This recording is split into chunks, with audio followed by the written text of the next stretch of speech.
Schaefer and Dr. Robinson, Mrs. Kearney, House Deans, Mr. Tolius and Mr. Seipel, and most importantly, the students, House Fortitudinists who invited me here today, Sophia Furman, Ava Apodaca, Devin Sherrock, and Gideon Tolius.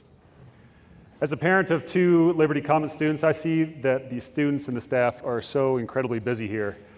And I am grateful, as you should be, that we get to take time out of these busy periods and ground ourselves in these core virtues in real stories about real people. I feel privileged to be among the impressive list of those invited to share their experiences with Liberty Commons virtues, and am honored and humbled to share stories of my life that I feel best exemplify the concept of fortitude.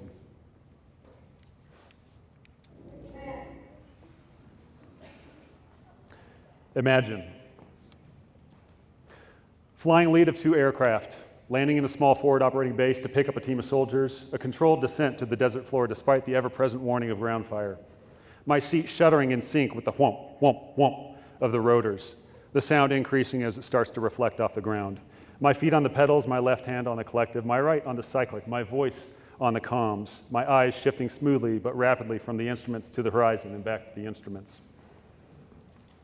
As the rotor downwash hits the sand and my view of the horizon is quickly erased in a blur of tan, I transition my view down through the chin bubble at my feet, praying to see rocks, pavement, something to avoid the dreaded spatial disorientation of a brownout. I spy a set of rocks unmoved by the force of the rotors and set it down hard but gently, with some snarky comments from the crew chiefs in the back about losing some dental fillings. Soldiers run through the wall of dust and hop in. I hear the door slam and shut, and the crew chief calls, "Pack secure." Clear for takeoff. Through the radio, Chalk 2, pack secure. I pull collective when we rise to altitude with force to get above any potential ground fire who may just have been waiting for us to pick up some passengers. Before firing, we speed over the desert. Dodging giant dust devils high over the barren landscape, we cruise over crumpled electrical towers and herds of sheep, the smell of burning oil fields and BO dissipating the higher and faster we fly. We head straight towards the jungle of concrete and mud buildings descending rapidly to 15 feet off the rooftops of Tikrit at 140 knots, weaving through antennas and satellite dishes and clotheslines. 30 seconds out, I see our target landing area. 10 seconds. I push firmly on a foot pedal and spin the Black Hawk 90 degrees and flip it on its side so we're now perpendicular not only to the flight path, but to the ground. Maximizing drag and opposing thrust and air brakes, as we called it, and then we drop it out of the sky like a sack of potatoes into a small courtyard. Twisting back to parallel with the ground, we land as gently as a dropped cat. Chalk 2 mirroring my movements so expertly that observers would think they were seeing double. No snarky comments from the crew chiefs that time. The soldiers jump out of the back and run into division headquarters. No one vomits anymore as they clear the rotors. They're used to this roller coaster ride by now. We shut the engines down to seek food and shade before the return trip in an hour. So I'm going to talk about my year deployed in Iraq from the very beginning of Operation Iraqi Freedom. And since this happened before any of you were born, I'm going to give a brief history lesson here. September 11th, 2001, U.S. is hit by a coordinated suicide attack by Al-Qaeda. In October, the U.S. invaded Afghanistan, confronting the Taliban, who were providing sanctuary for Osama bin Laden and Al-Qaeda. January of 2002, President George W. Bush first uses the phrase axis of eagle in reference to foreign governments who allegedly sponsored terrorism and sought weapons of mass destruction, primarily focused on Iraq, Iran, and North Korea. The global war on terrorism had begun. In October of 2002, President Bush starts the first of a number of speeches outlining the threat that Iraq and Saddam Hussein pose to the U.S. and the global community. In February of 2003, Secretary of State Colin Powell presented rationale for the U.S.-led invasion of Iraq to the UN General Assembly, that Saddam was harboring and otherwise supporting al-Qaeda, and that he was also seeking weapons of mass destruction. March 19th of 2003, the U.S. invades Iraq. Coalition forces storm across the country in quick and decisive action with minimal casualties, defeating Saddam's Iraqi army in just under a month.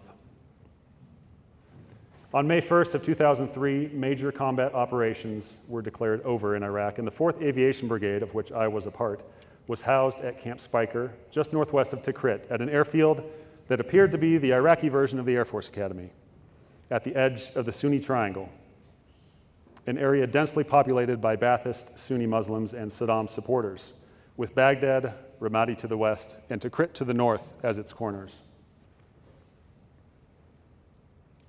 My job during deployment in that first month of Iraq was 4th Aviation Brigade Supply. Not very exciting, right? Food, fuel, ammunition, equipment, property. I was kind of a housing authority for all the tent cities that were popping up. I was just one of the newest captains from the brigade, having just arrived a few months prior to deployment, coming from the 5th Battalion of the 101st. And I was quickly put on staff where they needed the most help. The logistics of deployment can get pretty hairy, so that's where I went. This was the early part of the war. The Aviation Brigade followed hours behind the 3rd Infantry Division, the Marine Expeditionary Force, some air bombardments, and the 4th Infantry Division, cavalry unit, and swept through Iraq facing weak resistance. There was a limited traditional opposing force to take out, and the people who hated Saddam welcomed us, and the people who loved him did not. Once in theater and at Camp Speicher, and as early combat shifted from hunt and destroy the Iraqi army to occupy and keep the peace, and then to find and destroy the insurgency, and as logistics were more predictable around May, they pushed me down from brigade down to the 404th Aviation Support Battalion, where I became a maintenance platoon leader. We handled the more in-depth maintenance issues that arose and assisted the aviation flight battalions with their maintenance issues. Logistics and maintenance, again, not very glorious, right? But this is the stuff that wins wars, believe it or not. During that time, I made contacts with every maintenance aspect in the brigade, tracking aircraft repairs, ordering major components like engines and hydraulic pumps and auxiliary power units. I coordinated with a brigade maintenance officer, civilian contractors deployed alongside us like Vertex Aerospace and Dynacor, and conducted and tracked the maintenance to all of the brigade's own and attached helicopters. Much like cars, helicopters require very timely maintenance, but unlike cars, when maintenance fails, you don't just pull off on the side of the road. You crash. At the 404th, we had teams that focused on engines, avionics, sheet metal, rotors, airframe, weaponry, shops. We also handled downed aircraft recovery, or DART. It was a challenging but great time for me, and I learned a lot. Major Nitti, Sergeant First Class Berrientos, Staff Sergeant Garcia, and Staff Sergeant Stenbach, we were kind of like the 5 Musketeers. I participated in a lot of maintenance test flights, and not being in a flight company myself, I still got to fly some of the less tactical missions around country.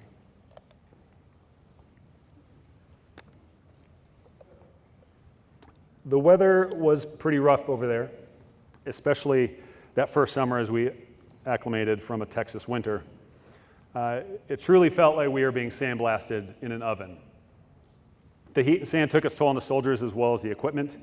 We sent lots of soldiers home with painful kidney stones, unsure if it was from our water supply or from just the sheer persistent powdery dust that would envelop us and enter every single pore. Heat exhaustion was a constant threat, and the flight line reached over 140 degrees. And yes, that thermometer is real, and if you can see it, the little red bar is at 140, hitting a peg and melting over it. A lot of soldiers got leishmaniasis. That's a disease spread by sand fleas. One of our soldiers woke to a desert fox licking, then biting him in the face. Spider bites and scorpion stings. Snakes were prevalent. We took medication to warn off malaria. Blowing wind and sand required not only just sunglasses, but goggles to protect our eyes. And we wore neck gaiters to cover our ears, nose, and mouth. Violent bouts of diarrhea frequented the brigade. Not fun in a windy desert wearing full battle rattle. And oh yeah, we were still helping to hunt down the remnants of Saddam's army. So this was the physical hardship. There was, of course, mental hardship. We were a long way from home. That first 6 months, we didn't have cell phones, we didn't have phones, we didn't have internet, we didn't have TV. A few people had digital cameras, but most of us had old school film disposable cameras that we brought with us. The first delivery of mail was gloriously on May 3rd, over a month and a half after our deployment, and we still didn't have showers, laundry, a mess hall that we trusted, and we had just got our first delivery of luxurious, beautiful, forest green and sky blue porta potties. And we also quickly learned that they needed to be cargo strapped very tightly to the ground. This time was best described as an exercise in aggravation and endurance. But we're at war, right?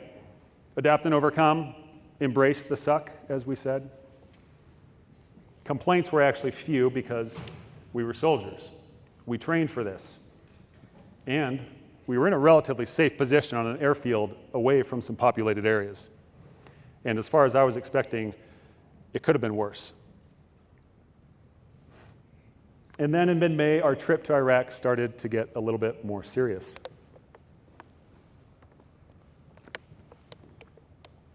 The 571st Medevac Company had a Black Hawk crash into the Tigris River after hitting an unmarked steel cable stretched 50 feet above the river near Samara in the middle of the Sunni Triangle. And as part of the 404th Aviation Support Battalion DART team, I helped pull the destroyed Medevac chopper out of the Tigris. 3 crew members had died, and 1 was critically injured. This was the first time that I was shot at that I'm aware of, and this was also the first time that I'd seen a destroyed Black Hawk helicopter. And as we drove the helicopter on a flatbed truck back to Camp Spiker and past the tearful soldiers of the 571st, the war was becoming a little bit more real for me. And then the insurgency started. Improvised explosive devices, IEDs or roadside bombs, mortars and rocket-propelled grenades launched into bases, suicide bombers trying to get through the front door, ground fire, surface-to-air missiles, shot at aircraft.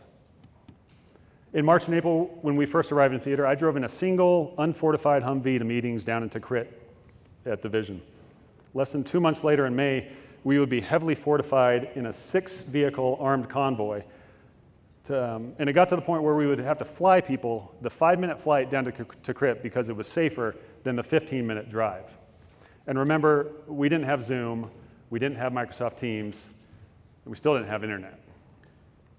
And yes, these meetings were that important. And then, out of the blue, I was called to my commander's office, Major Nitty, and he had a big grin on his face. Chirac, they're offering you a command. What? I am the newest captain in the brigade. I'm one of the more junior captains, and we just deployed to war. All right, so you don't change commands when you deploy to war. Everything kind of gets locked in place for stability reasons, and the new guy certainly doesn't get offered a command. So I went to brigade to find out more information, and one of my buddies up there said, "Joe, you're the 7th guy they've offered this to." That made me hesitate a little bit. See, you don't turn down a command in the Army. Everybody wants a flight command so you can fly, but if you're offered a command, even a crappy command you didn't want, you still take it in hopes that you get the flight command to have fun down the road. So when I heard that 6 other captains had turned down the command, I was hesitant. It was for Delta Company 24 Aviation, a maintenance company. I remember Delta 24 in all my maintenance meetings while at the 404th. Always behind on maintenance, low on supported flight hours, always pushing their repairs up to us at the 404th, always seemingly overwhelmed. I could see how the company had earned its negative reputation. But I was up to the challenge. If not me, then who? You can do anything for a year, right? Fortitude, the capacity to confront challenges and uncertainty with resilience and determination. So I agreed to the command.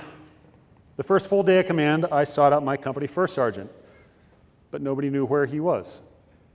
Sergeant First Class Jameson said he wasn't sure, but that his bunk was empty. I called the battalion command sergeant major. He had no idea either. My top enlisted guy, the heart and soul of the company, missing in action. I go to brigade to find out that he was actually signed out on a flight the previous night south to Kuwait in redeployment home. By who?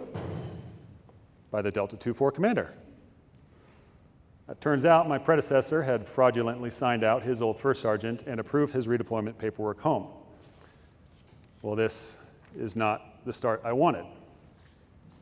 Next, I met with my chief maintenance test pilot, Chief Warrant Officer 4, Mitch Mann. A great guy, friendly, hardworking, smart, respected. And 5 minutes into our first meeting to get a handle on the battalion's maintenance situation, Chief Warrant Officer 4 had his face in his hands, angry, crying. He was so overwhelmed. Well, this isn't good either. Next, I meet with all my platoon sergeants, but I can't find them anywhere. After dark, I eventually find them in a tent playing cards and smoking. I hadn't seen anyone working on aircraft all day. So my first sergeant redeployed fraudulently, my top test pilot is an emotional wreck, and my NCOs don't even invite their new commander to poker night.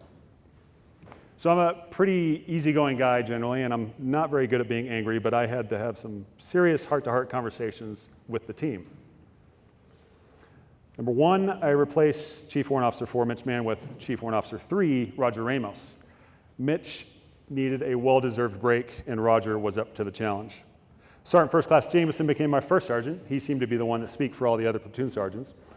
I replaced one Sergeant First Class E7 with a Staff Sergeant E6. Despite the rank difference, he simply was better at the job, and the company needed it. It was a major reshuffling of the company, of some key players of the company, and a bit of a risk for me. And I had a blunt conversation with the company about their reputation in the brigade, that it was not good and that things needed to change. I had 3 goals of command: bring everyone home safely, do the best job we can do, and have our time in Iraq. I knew that the deployment would strongly stand out in the rest of their lives, either for good or for bad. I knew they were physically and mentally exhausted already. But I told them, you don't want an aircraft to crash and people to die because of a maintenance failure. It was a very rocky first week, but I think I got the ship upright and moving again. You see, we were having some serious maintenance issues with the heat and sand of our aircraft.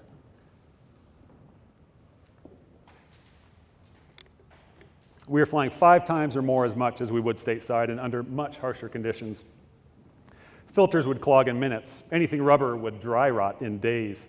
And guess what sand, heat, and oil make inside the working parts of a turbine engine? I'm not quite sure, but it's a lot like concrete. And it does that to pretty important stuff. The amount of maintenance, the mission, and the environment required seemed exponentially higher than normal. See, 2 Apaches crashed that fall because of maintenance failures, and the pilots were severely injured and shipped home. I did not want that to happen to any Blackhawks in my battalion under my watch. I asked the test pilots and the flight companies what my number 1 priority should be to best help them out. All of the pilots, all of the test pilots, all the flight commanders, and every single crew chief with whom I spoke said we had a major safety problem that threatened the airworthiness of the aircraft and the lives of our soldiers. Specifically, that the battalion commander was signing off red X's inappropriately. A red X means an aircraft is grounded, that it cannot fly. It failed an inspection, red X. It's leaking oil, red X. Shaking awkwardly on last flight, red X. Took some ground fire, has some holes in the tail, red X. Missed a maintenance check at 100 hours, red X. And the battalion commander had the authority to sign off these maintenance item red X's if it met certain emergency criteria. Specifically, if we needed to evacuate because we were about to be overrun by the enemy. And he was using this justification frequently to have enough Blackhawks to fly any mission handed down from brigade, from flying celebrities to go visit troops to midnight air assault raids into villages. The problem that I had was that we were not about to be overrun by the enemy. The aircraft were actually on a relatively protected airfield, like I said, and signing off these red X's resulted in actually putting them out on a mission where they'd be more likely to run into the enemy in harm's way.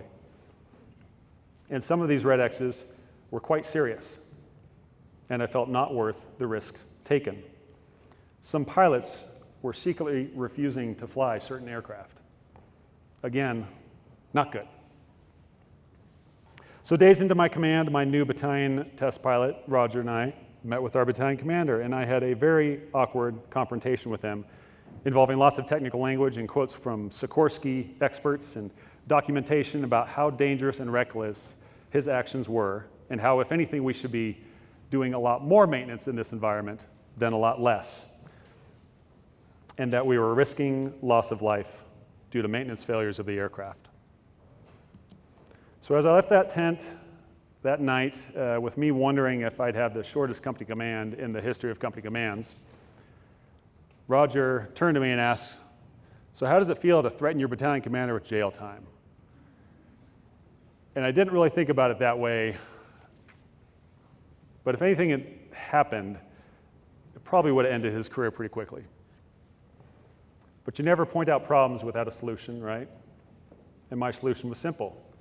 My company would work smarter, would get more efficient, and they'd work harder. It'll take more work, but we would do things the right way. Fortitude. Make us to choose the harder right over the easier wrong, and never to be content with a half-truth when the whole can be won.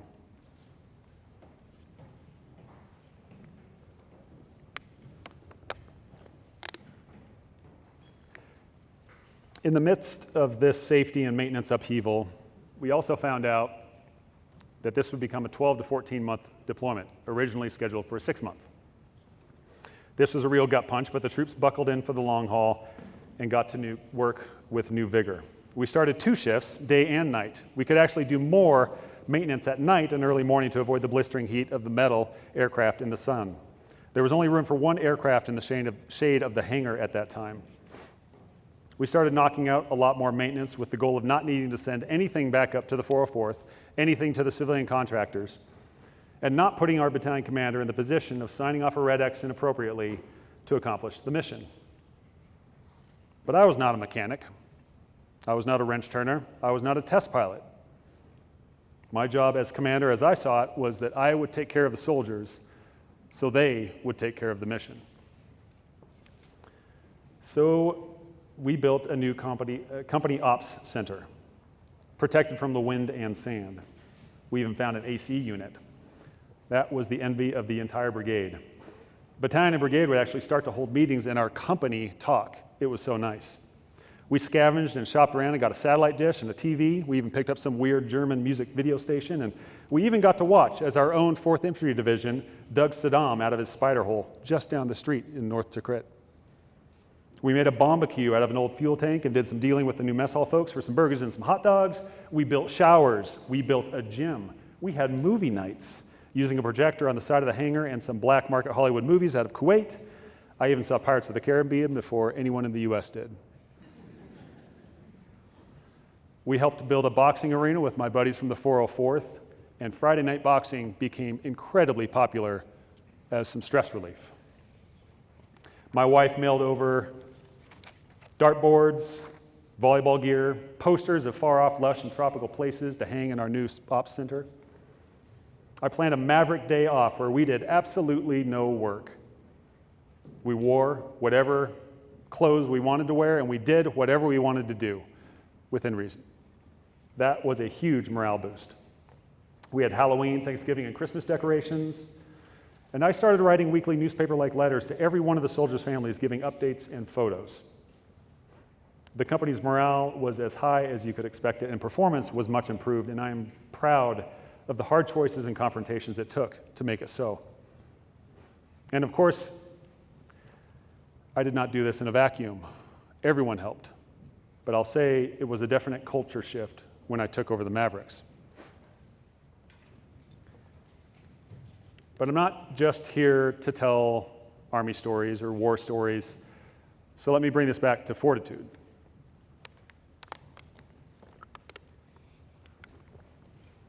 You see, the reason all of this was so difficult for me and why I speak of this time in my life as when I displayed the most fortitude was because despite being a West Point graduate, despite being a military legacy with my dad volunteering to serve during the Korean War, my grandfather serving as a Navy fighter pilot in World War II, Despite my years of service, despite my being in command of soldiers, I was actually personally against the war in Iraq. Now, as a soldier and certainly as a commander, I could not and would not make my opinion public. And we could have week-long discussions with geopolitical and cultural and military experts on whether or not invading Iraq was the right or wrong thing to do. But the fact is that I thought it was wrong. Make no mistake, I'm not a pacifist. Why I was against the war in Iraq is not relevant to this talk, but regardless, I was, and it was a very difficult position for me to be in. See, a year earlier, I was expecting to be in Afghanistan, fighting the people who had attacked our country on 9/11. But there I was, leading soldiers in a war in Iraq that did not make sense to me. I kept my mouth shut, but word still got around as it does, and eventually the whispered criticism began.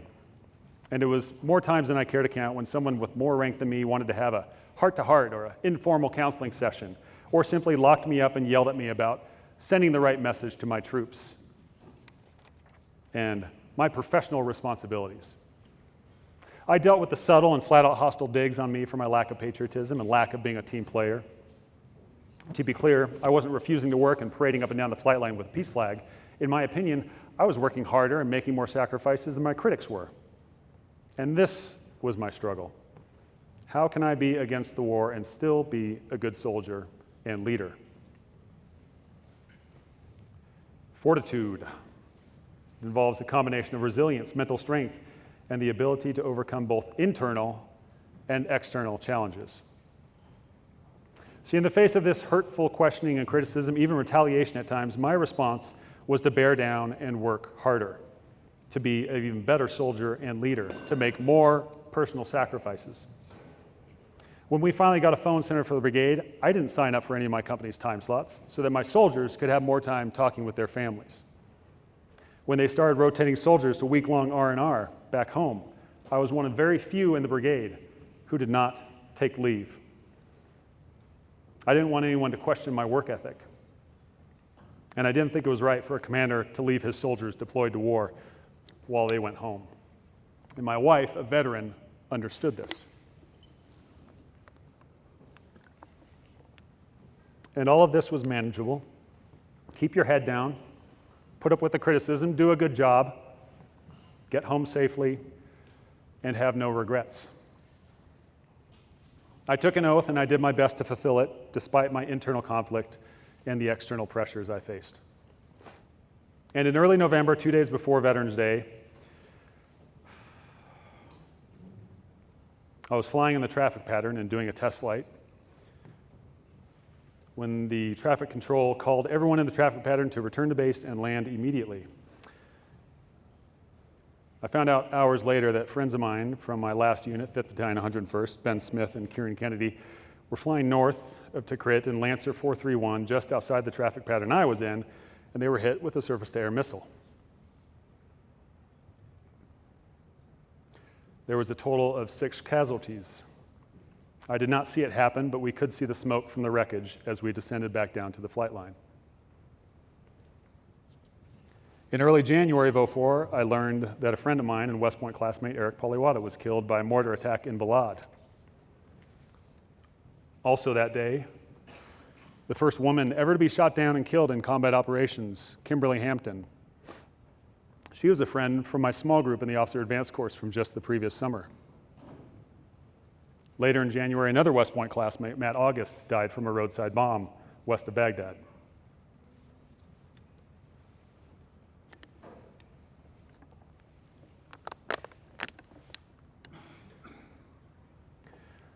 So the insurgency was growing, and Iraq was becoming more dangerous. And I struggled with being against the war and seeing my peers and friends dying in service to the nation as soldiers in that war. I struggled with the guilt that I was somehow dishonoring their sacrifices with my beliefs. And all this, while I too was being the best I could be in service to the nation. This was the hardest part of the deployment for me, having the physical and emotional perseverance and resilience to do the job and do it well when faced with the realities of war, the adversity of some of my peers and some of my superiors, but also my internal doubts and frustrations, highlighted by the terrible sacrifices of my fellow soldiers, some of whom were my friends. For love of country, they accepted death and thus resolved all doubts.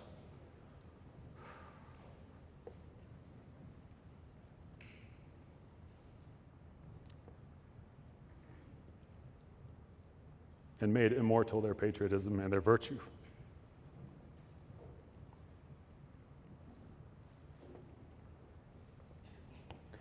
I honor their sacrifices and the sacrifices of their families. They served with honor, competency, and courage for love and loyalty to country, and I am proud to have known them and to have served alongside them. This was the hardest challenge of my life. This is when I feel I displayed the most fortitude.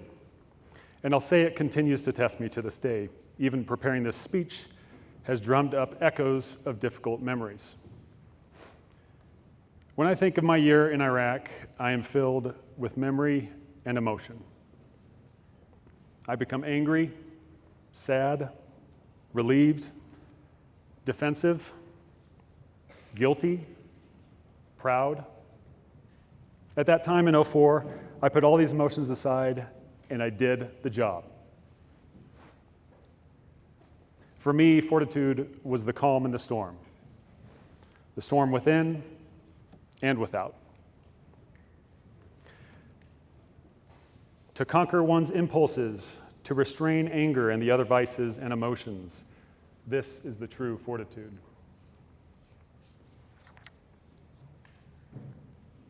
But this is not a woe is me story. I don't share these stories of hardship and struggles today for your sympathy or compassion. Fortitude is not wallowing in the misery of something survived. The very real fact is that I knew exactly what I was doing then, and I would do it all again in a heartbeat. That is fortitude. Knowing all the sacrifices, knowing all of the risks, knowing I'd be pushed to my limits, I chose to be a soldier and a leader. And I'd do it again, despite the whens and the wheres and the whys. Fortitude gives patience to courage, it gives purpose to sacrifice, and wisdom to strength. When you're flying and you're coming into land and that sand starts to fly and you hit that brownout condition, like seeing the rocks on the ground, it's fortitude that prevents moral disorientation. General Douglas MacArthur said, "The soldier above all others prays for peace because it is the soldier who must suffer and bear the deepest wounds and scars of war." As my friend Kimberly Hampton wrote to her parents in 1997 upon being commissioned into the Army, 6.5 years prior to being killed in Iraq and a few years before 9/11. Of course we want to avoid war, but conflicts are inevitable. America's best should be devoted to serving in those conflicts, without fear and without hesitation. The U.S. needs good, solid troops in the hot spots, and that's where I want to be. Lieutenant Colonel Brian Shivers, a good friend, another West Point classmate, and a fellow Black Hawk pilot, said this, memorializing Kieran Kennedy and Ben Smith and the crew of Lancer 431 on Veterans Day in 2013. In this conflict of daunting complexity and diversity, it is the soldier who is the ultimate platform and remains the irreplaceable base of a dynamic array of combinations that America can generate to defeat our enemies. See, having fortitude does not mean hard work followed by success and glory. It is not as simple as courage in the face of adversity. If that were the case, I'd have told a different story today. One of working hard, maybe some sacrifices, and then some accomplishment. But I told a story about stress and fear and sadness, personal struggle and self-doubt, but in the end, of doing what was right. For me, for my unit, and for my country. I told a story about having the mental resilience of holding two opposing truths in hand and succeeding in honoring both under very difficult circumstances. A story about the harder right over the easier wrong. And today, I'm able to say I proudly served my country. As I said, my grandfather was a pilot in World War II. My father served during the Korean War. My father-in-law volunteered to serve during the Vietnam War. My wife is a veteran, and I would be proud if my daughters choose to serve in the military someday. So for you students out there, fortitude is not easy. It is not as simple as a motivational poster. It isn't something you either have or don't have. Fortitude requires a developed core of ethics, deep introspection, and a lifetime of practice.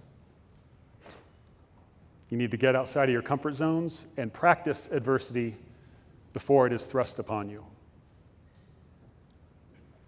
Thank you.